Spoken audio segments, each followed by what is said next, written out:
அவன் பேரை சொல்லி மிரட்டுற? எனக்கு வர கோத்திக்க. என்னடா என்னடா பண்ணுவேன்? வீட்டுக்கு கிளம்புறேன். அதான் நானும் சொன்னேன், நீ கிளம்பு. போடா. நேர காலத்துக்கு வீட்டுக்கு போ. டேய் தள்ளிடுறா. இன்னொரு பேக் போடுறியா? ஒரே ஒரு வாய் தான் குடிச்சுவாங்க, அதுக்கே பெரிய பஞ்சாயத்து பண்ணி மொத்தமா என்ன குடிக்க வச்சிட்டா. இந்த பொண்டாட்டிங்களும் இப்படிதான் போல, புருஷன் மேல ஓவர அக்கறை கேட்டேன்னு சொல்லி ஒழுங்கா இருக்கிறவங்க கூட இப்படி ஆக்கி விட்டுறாங்க. நான் என்னடா தப்பு பண்ணேன்?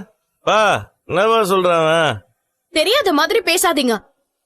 மீனா ரொம்ப பாவம். She has already put up with you for a very long time. பல குரல் நான் தெளிவா இருந்தாலே நீ பேசுற எனக்கு புரியாது. இதுல இந்த நேரத்துல நீ இங்கிலீஷ்ல பேசுற. பா நீ சொல்லுப்பா. இவங்க ஆளாளுக்கு என்னமோ சொல்றாங்க. என்னப்பா ஆச்சு? என்னம்மா ஏதோ பேசுறேன்னு சொல்லிட்டு பேக்கோட வந்து நிக்கிற? எங்க போற? நான் என் அம்மா வீட்டுக்கு போறேன் மாமா. சரிம்மா போயிட்டு வா. அப்ப இன்னைக்கு போயிட்டு நாளைக்கு வந்துருவீல்ல? தெரியல மாமா. என்னடி பதில் இது? வீட்டுல வேலையை வச்சுக்கிட்டு உங்க அம்மா வீட்டுக்கு போறேங்கிற, கேட்டா தெரியலங்கிற. விஜயா இரு. என்னம்மா ஏதாவது பிரச்சனையா? நான் சந்தோஷமா இந்த வீட்ல இருந்து போல மாமா. இங்க இருக்க முடியாம தான் போறேன். தப்பு இல்ல ஆண்டி. தப்புதாம்மா.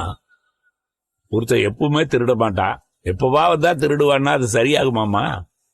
அது மாதிரிதான் இதுவும். இல்ல அங்கிள், சடனா நிறுத்த முடியாதவங்களுக்கு தான் சொல்றேன்.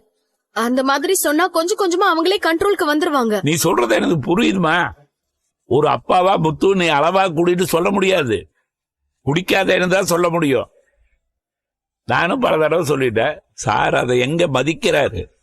பா நம்ம முன்ன மாதிரிலாம் குடிக்கிறதே இல்லப்பா. ஓ அது வேற இவனுக்கு கவலை போல. இத பார், நீ முன்னால் எப்படி இருந்தேங்கிறத பத்தி எல்லாம் எனக்கு கவலை இல்லை. இனிமேல் நீ இந்த வீட்டுக்குள்ளார வரும்போது நீ குடிச்சிட்டு வரக்கூடாது. உன் பொண்டாட்டி